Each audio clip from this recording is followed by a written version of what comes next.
no mundo está grande. Nós vemos aí, como foi falado aqui mesmo o nosso diretor falando a respeito de tantas pessoas que estão perecendo sem conhecimento da palavra de Deus por perseguições. Então, é necessário que nós, como cristãos, colocamos em nosso coração a chama e o desejo de apresentar Cristo para essas pessoas. E o nome do nosso programa é Missão Sem Fronteira. E nós queremos, nessa noite, apresentar para os nossos telespectadores, que vão estar aqui nos ouvindo nessa noite, alguns convidados, o qual o nosso programa convidou. Ele é teólogo formado no CEIT, e eu convidei ele para estar aqui para discutir a respeito dessa cidade. Wander Márcio.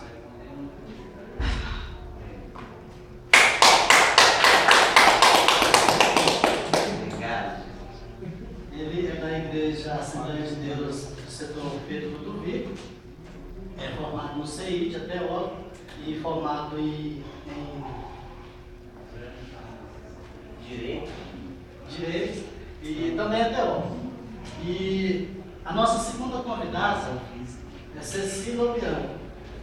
Ela também é teóloga, formada em Ciências da Religião, e vai estar aqui hoje também colocando aqui suas palavras a respeito da cidade e no conceito de missões também.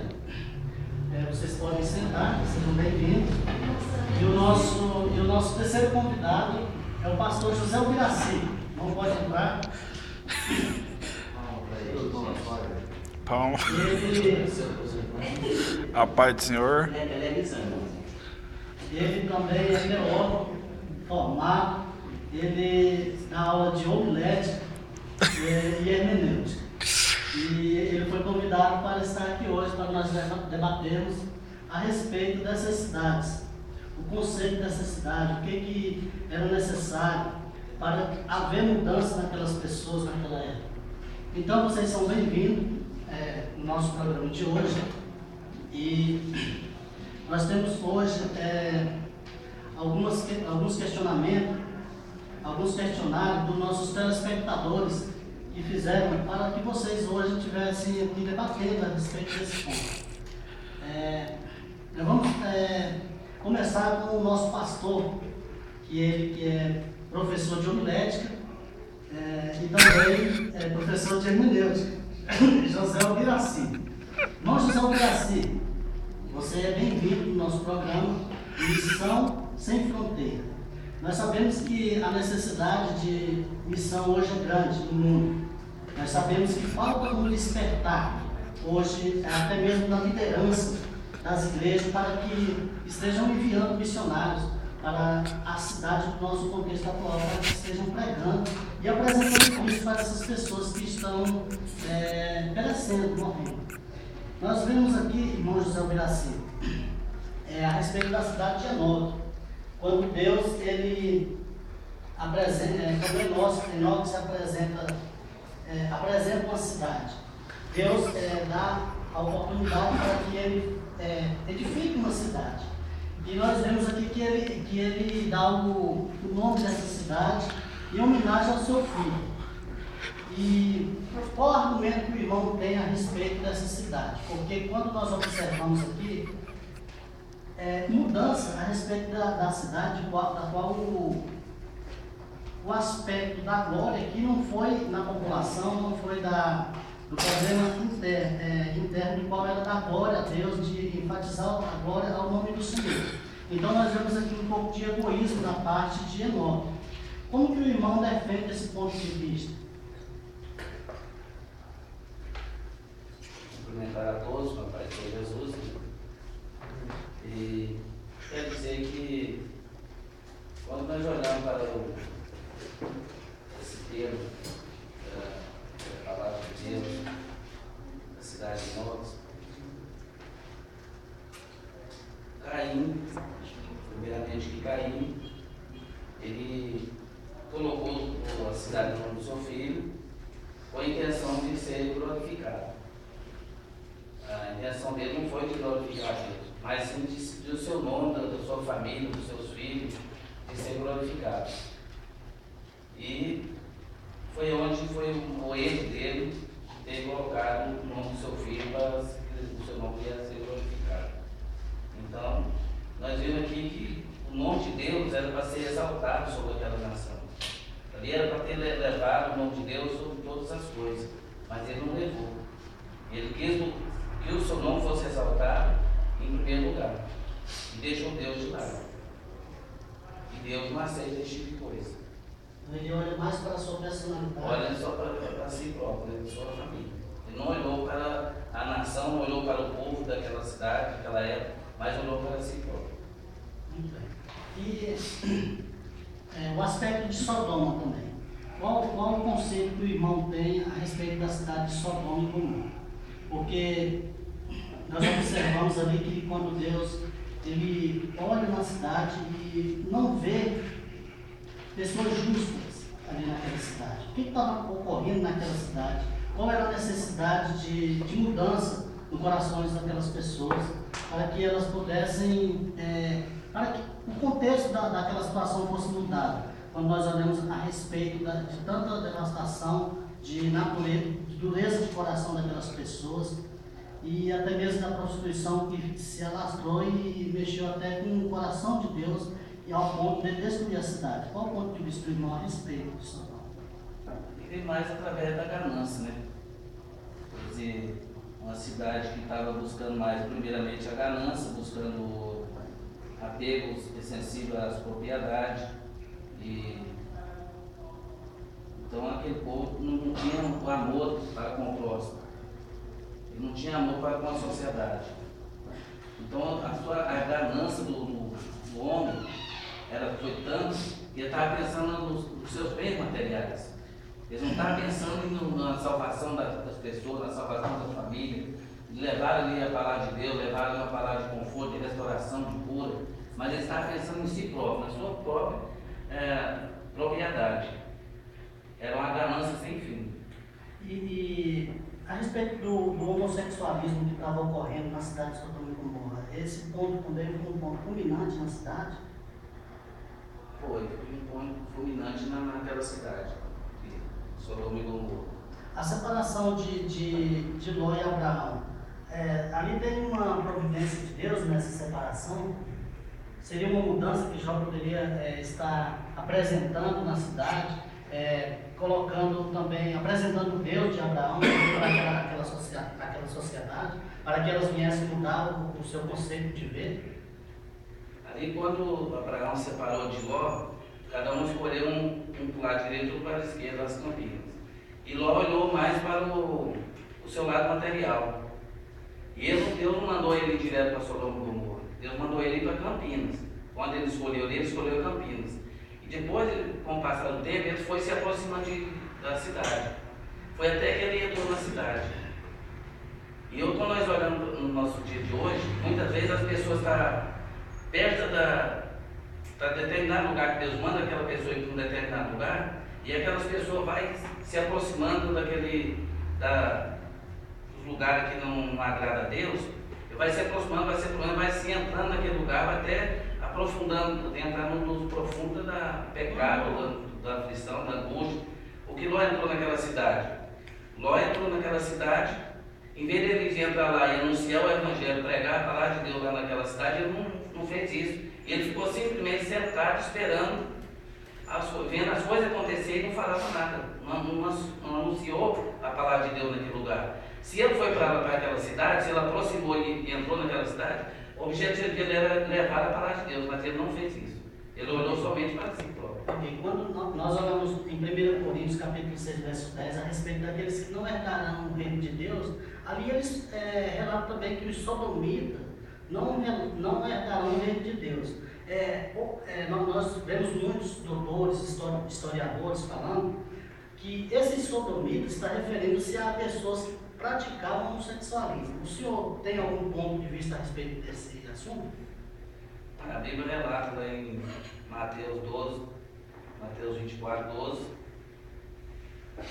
que os homens sexuais ficaram fora. Os homens que praticam esse tipo de coisa ficaram fora do reino de Deus.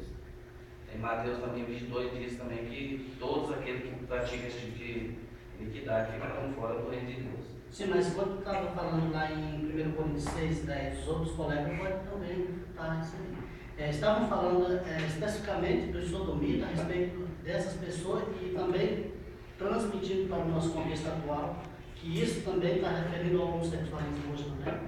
Vocês Está referindo aos homossexuais hoje também, nos dias atuais de hoje. Muito bem. O nosso pastor José Ubiraci, pela participação dele. Vamos para o nosso irmão José Wander Márcio. José Wander Márcio, que ele é formado em Educação Física, personal trainer e formado em Direito e também é teólogo. Wander Márcio, a respeito de Babilônia. Babilônia nós podemos observar que Babilônia significava o reino satânico na terra. Era a maior economia da época. Quando nós olhamos para esse ponto de vista, como que poderia ser mudado o aspecto em termos de missões ali? Se era a maior potência da época, era considerado e significava o reino satânico na terra, como poderia ser usado um aspecto missionário para que essa mentalidade viesse a ser mudada? Muito boa pergunta, irmão Paulo. Quando nós observamos e vemos, a princípio, o povo judeu, eles foram levados cativos e houve-se então, às vezes, nós poderíamos até pensar nos nossos dias, um certo desânimo, não só local, não só em uma família, mas um desânimo nacional. Por quê? Porque agora todo um povo, toda uma nação estava sendo levado cativos. E aí quando olhamos a cultura, os costumes, como era a ordem dentro da Babilônia, lá existiam, diz a história, que existiam mais, ou aproximadamente, 2.500 deuses. Ou seja, um povo que estaria chegando agora ali. Com o tempo, com certeza, eles estariam se adaptando à cultura que era colocada e com os seus costumes. Ou seja, se hoje nos nossos dias estivesse sendo um grupo igual ao nosso, um grupo de teólogos, um grupo nacional Brasil, se nós estivéssemos chegando agora na Babilônia, nós estaríamos chegando já perdendo de 3-0 se estivesse num jogo de futebol. Mas só que quando nós observamos a situação que o povo foi levado cativo, as circunstâncias que não eram favoráveis a eles, o que Deus consegue nos mostrar nos nossos dias atuais é que em cada circunstância, em cada momento, nós ainda temos a possibilidade de fazer a diferença no meio dos povos. E como que é que eu poderia falar que eu posso fazer a diferença? Um povo que é levado cativo, agora já não tem mais autoridade. Mas só que nós observamos agora um local onde Deus separa pessoas. Eu tenho uma convicção que eu sou um separado, assim como os meus irmãos que aqui estão nos assistindo também são. Quando nós vemos 3 jovens ali se destacando, se mostrando que ainda tinham algo para oferecer ainda, que não queriam se contaminar. Ou seja, em um local que agora tudo mudou na vida de um povo, em um local que talvez possa mudar tudo na nossa vida, nós ainda teremos a condição de nos mantermos fiéis e mostrar a um povo que necessita que Deus existe, que Ele pode fazer diferença. Nós vemos a história de Sadraque, Mesaque e Abednego, quando eles levaram lá cativo, e as pessoas que eu falo, e quando nós falamos de Sadraque, Mesaque e Abednego, não foi levado só esses 3 não, foi uma nação.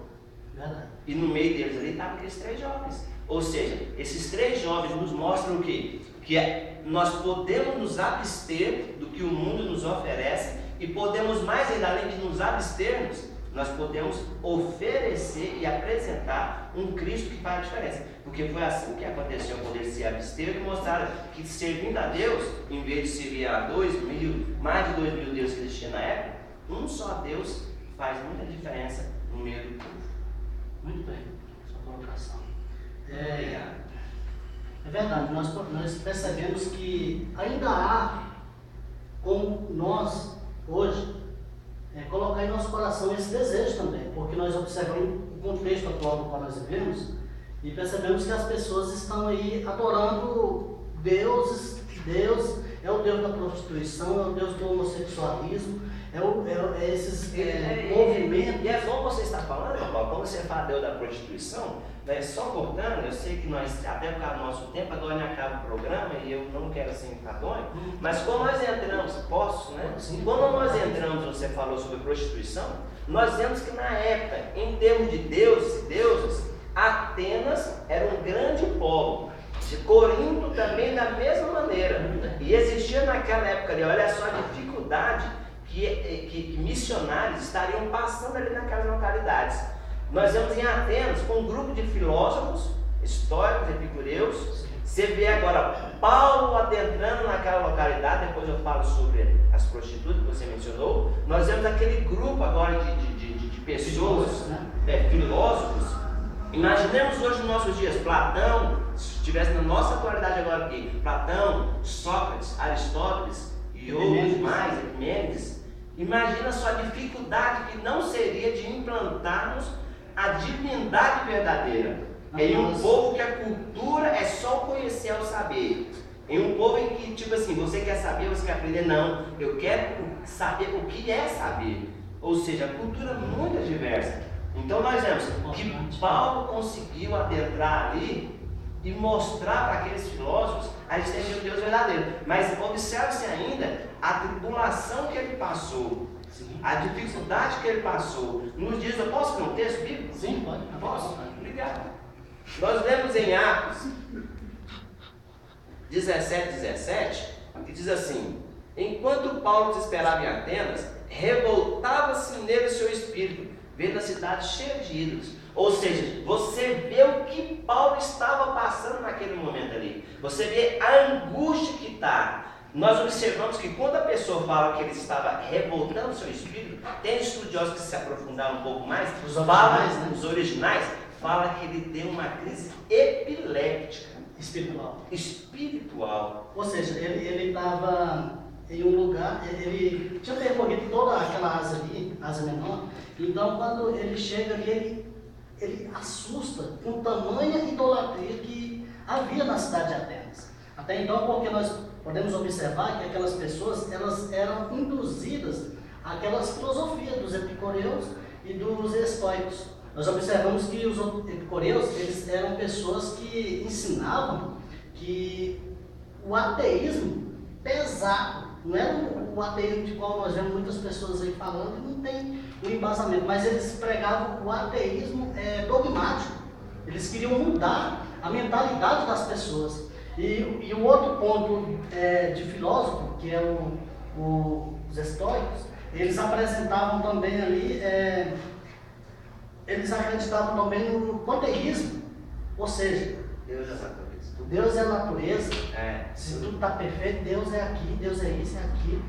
Ou seja, houve ali uma barreira para que Paulo levasse a palavra de Deus ali também. Mas um ponto importante que eu observei, irmão Wanda, é que Paulo ele não muda o costume nem a cultura do povo, nem o pensamento do povo para pregar o evangelho. Ele chega usando os próprios feitos que já estavam arraigados na mente das pessoas. Porque quando ele leva as pessoas ali, os próprios filósofos, ele cita até Epimênides na época da praga do ano 600, eles falam assim: olha, eu vim apresentar para vocês um Deus desconhecido, do qual Epimênides, na época da qual veio as pragas, em Atenas, o povo não sabia qual Deus eles tinham atingido por dar a praga, e eles não haviam resposta dos deuses deles. Então Epimênides, ele fala assim: vamos lançar sorte sobre um Deus desconhecido que andam falando por aí.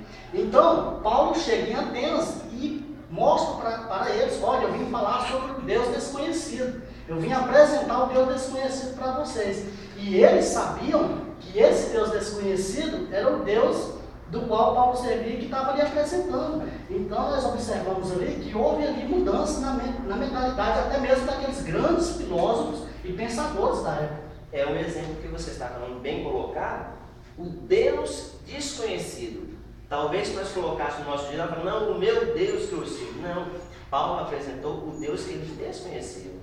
Então nós vemos, só fechando esse ponto, 2 pontos. Que Paulo se indignou, ficou atribulado, revoltou o seu espírito, ele se adoeceu em ver aquele povo daquela maneira.